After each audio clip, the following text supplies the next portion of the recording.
El día que el condominio se metió con la persona equivocada, no tienen idea de lo que acaban de hacer. Era un jueves común cuando recibí la notificación que cambiaría completamente el rumbo de esta historia. Estaba trabajando desde casa, como lo hago desde hace 3 años, cuando de repente mi internet simplemente dejó de funcionar. No era una caída común, era algo diferente. Intenté reiniciar el módem, verificar los cables, hice todos los procedimientos estándar.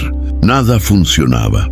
Fue entonces cuando miré por la ventana y vi algo que me dejó intrigado. Un técnico de la empresa de internet estaba en el poste, manipulando específicamente la caja de distribución de mi apartamento.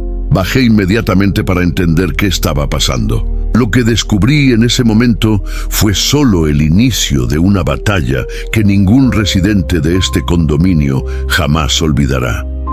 El técnico, visiblemente avergonzado, me entregó un documento. Era una orden de corte autorizada por la administración del condominio. El motivo: uso comercial ilegal de internet residencial. Mi sangre hirvió, pero mantuve la calma. No sabían con quién se estaban metiendo. Durante años mantuve mi verdadera profesión en secreto, viviendo como un residente común, observando, documentando, esperando. Y ahora habían cruzado una línea de la cual no había retorno. La acusación infundada, la síndica doña Marta, una señora de 67 años, que administraba el condominio con mano de hierro desde hace más de una década, había convocado una reunión extraordinaria 3 días antes. En esa reunión, de la cual no participé por estar viajando por trabajo, ella presentó una serie de evidencias contra mí. Según los documentos que conseguí posteriormente, alegaba que mi consumo de internet era anormalmente alto y que vecinos habían reportado movimiento sospechoso de personas entrando y saliendo de mi apartamento en horarios comerciales. La verdad es que trabajo desde en casa como consultor financiero, al menos eso era lo que todos creían. Recibo algunos clientes en casa, sí, pero siempre respetando las normas del condominio. Nunca hubo quejas formales sobre ruido, nunca atrasé una cuota de condominio, nunca causé ningún problema. Pero doña Marta tenía una riña personal conmigo desde que cuestioné en una asamblea anterior algunos gastos sospechosos en la rendición de cuentas del condominio. Ella logró convencer a la mayoría de los presentes de que yo estaba transformando mi apartamento en una oficina clandestina, violando el reglamento interno. La votación fue rápida: 15 votos a favor del corte, 3 en contra, 2 abstenciones. Pensaban que me tomarían desprevenido, que simplemente aceptaría la decisión y cambiaría mis hábitos, o incluso me mudaría del edificio. No tenían idea del error monumental que estaban cometiendo. La revelación que nadie esperaba al día siguiente del corte, convoqué una reunión de emergencia a través de un requerimiento formal, firmado por mí y otros 5 residentes que logré movilizar. Según el reglamento interno, era suficiente para forzar una asamblea en 48 horas. Doña Marta intentó postergar, alegando que no había temas urgentes, pero yo tenía el documento en mano y la ley de mi lado. La sala de reuniones estaba llena ese martes por la noche. Podía sentir las miradas curiosas y algunas hasta hostiles mientras me dirigía al frente. Doña Marta estaba sentada en su silla habitual, con una sonrisa presuntuosa en el rostro, rodeada por su grupo de apoyo fiel. No tenía idea de lo que estaba por suceder. Comencé mi discurso con calma. Buenas noches a todos. Muchos de ustedes me conocen desde hace años, pero hay algo sobre mí que nunca revelé. No por mala fe, sino porque mi profesión exige discreción. Hice una pausa dramática, observando la curiosidad crecer en los rostros presentes. Mi nombre verdadero no es solo Carlos Montenegro. Soy Carlos Montenegro Silva, auditor fiscal de Hacienda Federal, asignado a la División Especial de Investigación de Crímenes Tributarios. El silencio que siguió fue ensordecedor. Saqué mi identificación funcional del bolsillo y la mostré para que todos la vieran. Doña Marta se puso pálida como el papel. Continué: durante los últimos 3 años he estado observando algunas irregularidades interesantes en este condominio. No era mi intención actuar sobre ellas. Después de todo, vivo aquí y valoro la buena convivencia. Pero ya que ustedes decidieron hacer de mi vida profesional un problema público, creo justo devolver el favor. Los secretos comienzan a aparecer. Empecemos por lo obvio, continué, abriendo una carpeta que había traído conmigo. Doña Marta, usted declaró en el impuesto sobre la renta del año pasado que no posee ningún ingreso además de la jubilación, ¿correcto? Ella balbuceó algo incomprensible. Curioso, porque el condominio le paga a usted un auxilio administrativo mensual de $3,000 que nunca fue declarado. Eso configura evasión fiscal. Los murmullos comenzaron a extenderse por la sala, pero yo apenas estaba comenzando. Señor Roberto, me volví hacia el subsíndico.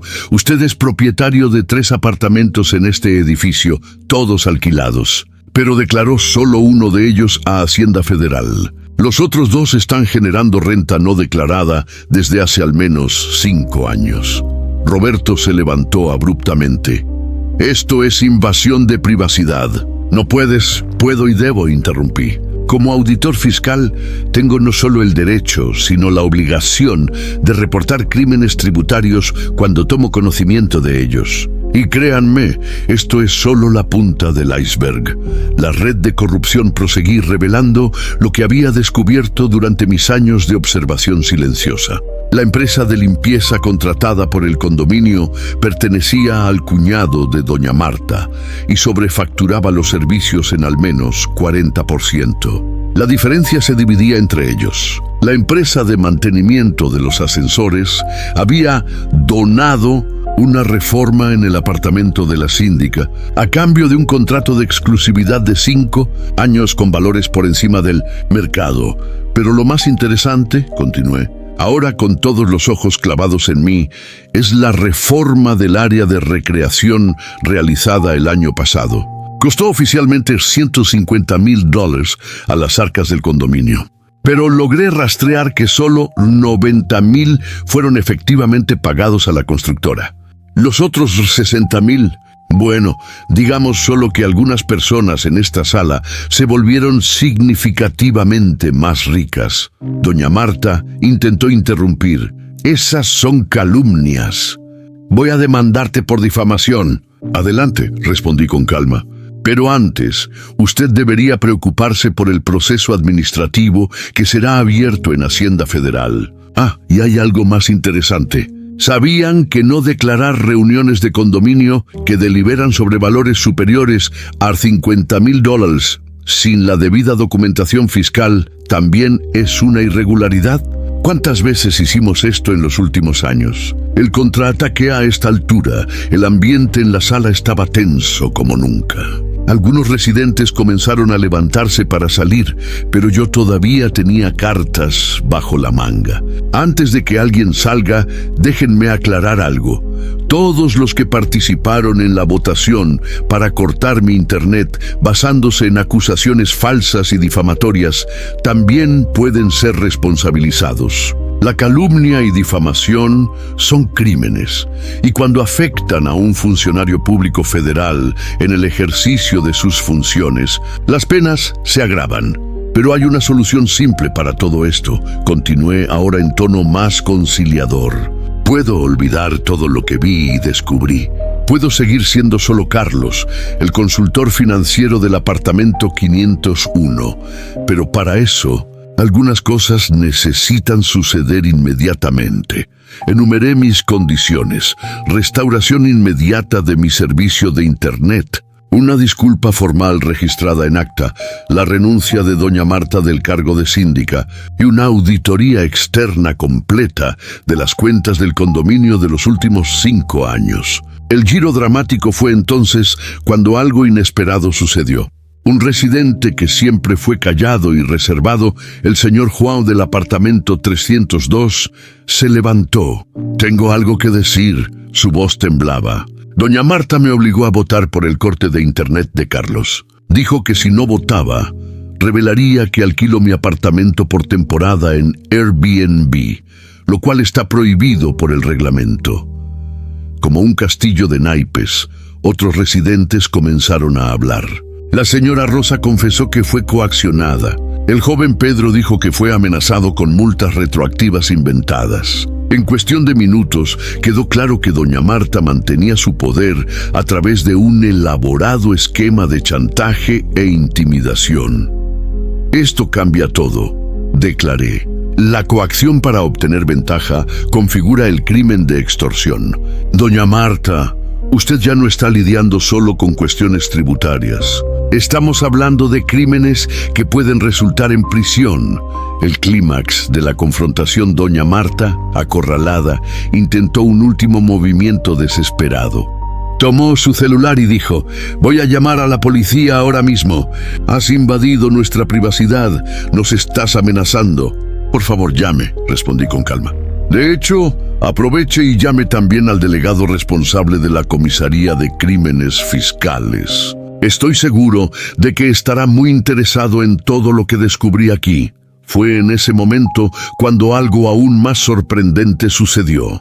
El portero del edificio, don José, que estaba observando la reunión desde la puerta entreabierta, entró en la sala. «Doña Marta, no aguanto más esto.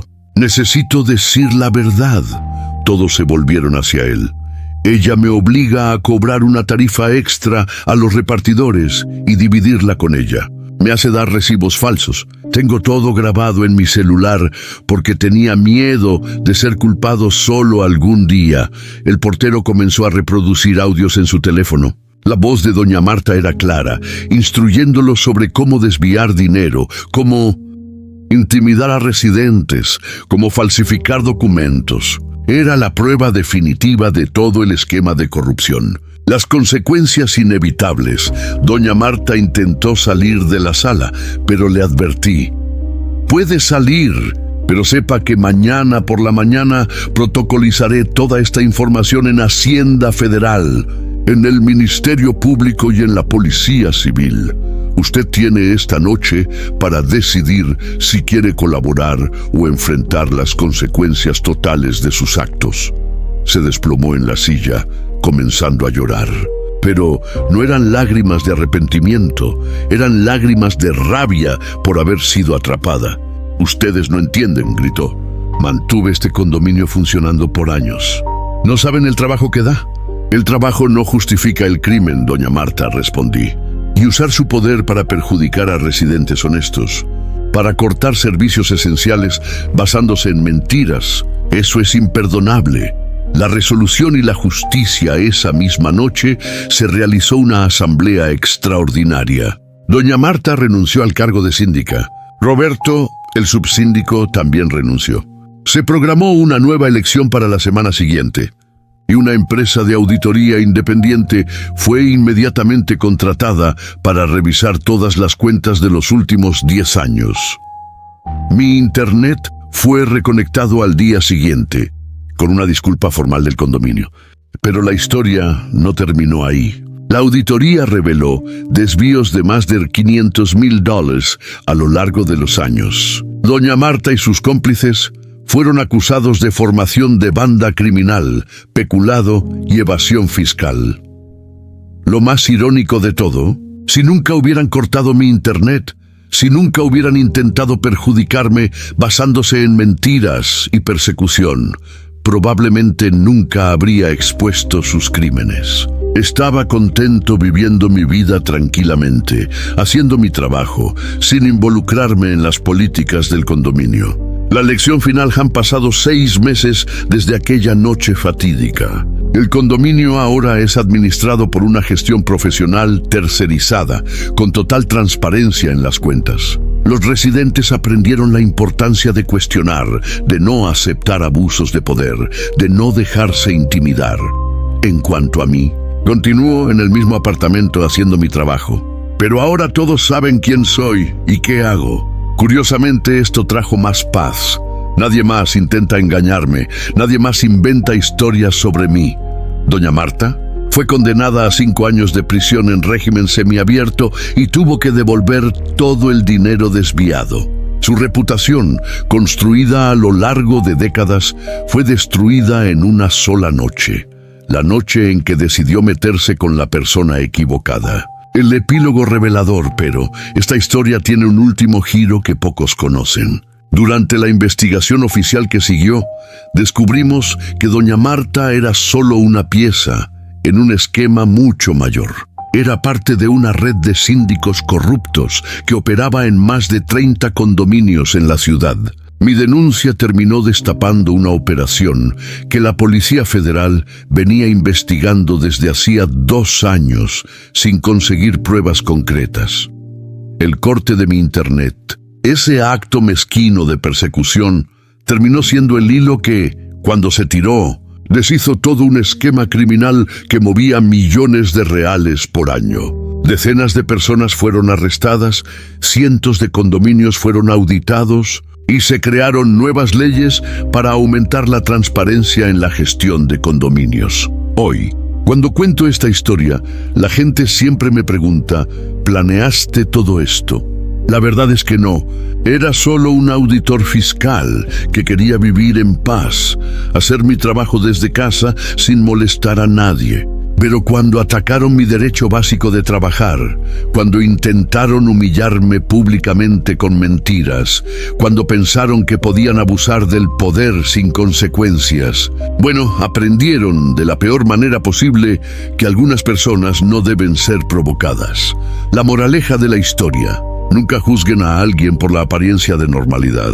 Ese vecino callado que decidieron perseguir puede ser exactamente la persona que tiene el poder y el conocimiento para exponer todos sus secretos más oscuros. Y más importante, el poder sin ética siempre encuentra su fin, generalmente por las manos de aquellos que fueron oprimidos por él. Si estás viendo esto y ya pasaste por una situación similar, donde el poder fue usado para oprimir, donde la mentira fue usada como arma, debes saber que la verdad siempre encuentra un camino. A veces, ese camino aparece en la forma más inesperada posible, como un auditor fiscal disfrazado de consultor financiero, que solo quería trabajar en paz en su apartamento. No olvides suscribirte al canal para más historias de justicia y revelaciones sorprendentes. Deja tu like si crees que la verdad siempre vence y comparte este video con aquellos que necesitan saber que el abuso de poder tiene consecuencias. En los comentarios, cuenta tu experiencia. ¿Has presenciado abusos de poder en tu condominio? ¿Cómo lo manejaste? Y recuerden siempre, aquellos que usan el poder para oprimir a otros solo están cavando su propia tumba. La justicia puede tardar, pero cuando llega, viene con la fuerza de un tsunami que barre todo a su paso. Doña Marta aprendió esto de la peor manera posible. Y todo comenzó con un simple corte de internet que nunca debería haber autorizado.